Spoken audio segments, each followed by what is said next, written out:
2024 sera une année longue pour tous les tyrans. Et à travers cette allocution, je profite de cette occasion pour rappeler à ces personnes qui ont décidé d'humilier quotidiennement leurs semblables, leurs concitoyens, que chaque histoire de persécution a un début, mais aussi une fin. Benin Vissounou, Benin Vignonou, Fifa Maoton Ninong Pohame. Mes frères et sœurs, béninois, mais plus globalement africains, et noirs, afrodescendants. Je commence cette allocution par les paroles de salutation, en vous précisant que je vous aime en perdre la raison.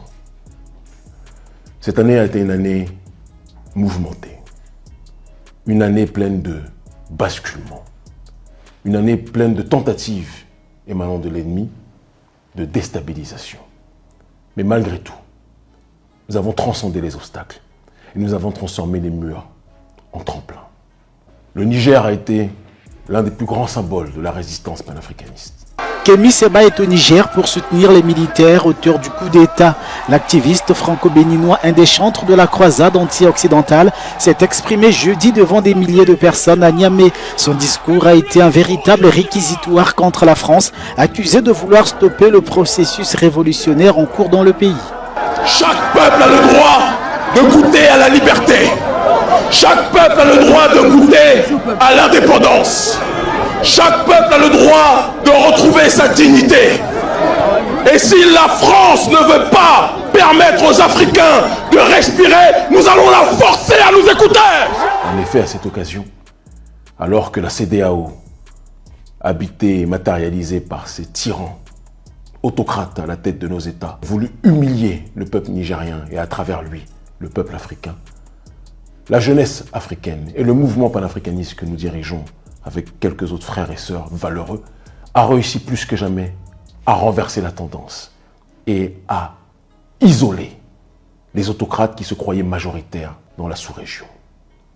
De manière extraordinaire, par un élan de solidarité qui dépasse l'entendement. Des hommes et des femmes, jeunes ou vieux, chrétiens, musulmans ou traditionalistes, eux tous ont convergé vers la nécessité de tout faire pour protéger la souveraineté africaine. Cette victoire éclatante de notre population doit nous servir pour chacun d'entre nous qui sommes encore incarcérés dans le giron de la néocolonisation. Que ce soit au Sénégal, que ce soit en Côte d'Ivoire ou dans mon pays, le Bénin, nous devons tous être capables de mobiliser toutes nos énergies, toutes nos forces pour venir à bout du rouleau compresseur France-africain, caractérisé par des dirigeants dirigés qui n'ont d'Africains que le titre, mais dont les actions, le comportement quotidien reflètent plus que jamais la soumission aux forces exogènes, caractérisées par l'oligarchie d'Occident. Je profite donc de cette occasion pour lancer un appel à l'unité auprès de toutes les forces d'opposition. Dans les pays précités, et bien évidemment en priorité, dans mon pays. Charité bien ordonnée commence par soi-même. Dans mon pays, le Bénin. À tous les opposants au président Patrice Talon, plutôt que d'agir en rang dispersé, sachant que c'est notre division qui permet au président Talon de maintenir sa domination. Je prends à témoin la jeunesse béninoise qui me suit massivement, et la jeunesse africaine, et la jeunesse noire de manière générale qui nous suit à l'international. J'appelle à l'unité. Je ne veux pas que l'histoire retienne que nous avons agi de manière solitaire. Je veux que chacun se rappelle que nous avons tendu la main. Au président Yahi Boni, quelles que soient nos divergences d'opinion, passées ou présentes, vous êtes mon aîné. Et je veux que vous sachiez qu'en tant que fils, en tant que petit frère, et en tant que leader d'opinion au Bénin et en Afrique de manière générale et dans la diaspora, je suis prêt à l'unité. Parce que sans unité, on ne pourra rien faire.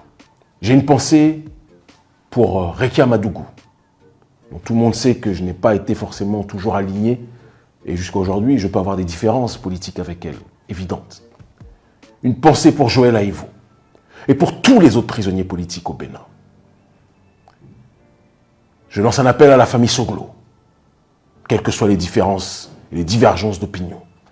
Je lance un appel à des frères comme Sébastien Adjavon, qui est en exil aujourd'hui. Je lance un appel à l'unité. Parce que si on n'agit pas dans l'unité, nous ne pourrons rien faire. Beaucoup de gens dans la rue, Cotonou, Parakou, Abomey, à différents endroits dans la rue, nous arrêtent constamment. Nous sommes portés par la jeunesse béninoise. Nous pourrions nous dire que nous agissons de manière solitaire. Mais je crois que le panafricanisme, c'est l'unité des diverses formes d'africanité dans le but d'obtenir une collective souveraineté. De la même façon que nous nous sommes alliés avec des entités telles que le Parti communiste et le Front patriotique qui sont des alliés solides et sincères, que nous aimons, nous tendons la main au camp que je viens d'énoncer, en leur disant que seul on va vite, mais ensemble on va plus loin. Le président Patrice Talon sait qu'à travers nous, il a une nouvelle forme d'opposition, qu'il ne pourra pas déstabiliser.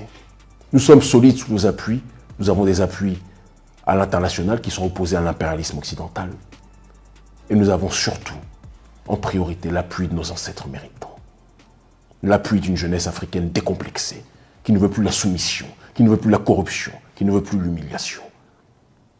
J'ai une pensée pour tous les prisonniers politiques, arrêtés injustement par le clan Patrice Talon. Un clan qui vit dans une opulence qui dépasse l'entendement pendant que la majorité de la population vit en dessous du seuil de pauvreté. Un clan qui vous fait croire qu'il mène quelques petites actions sociales, alors qu'en réalité, le peuple est en train de crever. Ce clan-là, j'en fais le serment devant Dieu Tout-Puissant, Mao. Nous mettrons fin à ce clan de pilleurs, de suceurs de sang. Un clan qui ne se nourrit que de notre appauvrissement et qui s'enrichit à mesure que notre peuple se meurt socialement et économiquement. 2024 va être une très longue année. Jeunesse béninoise, il est temps que nous nous mobilisions.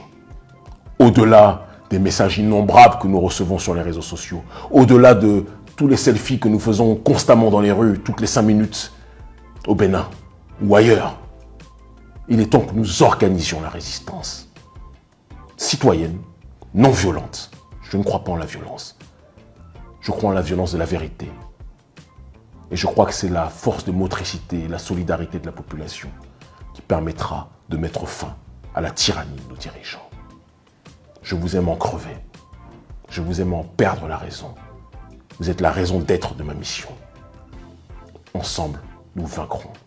L'Afrique libre ou la mort, nous vaincrons. Le Bénin libre ou la mort, nous vaincrons. Merci infiniment.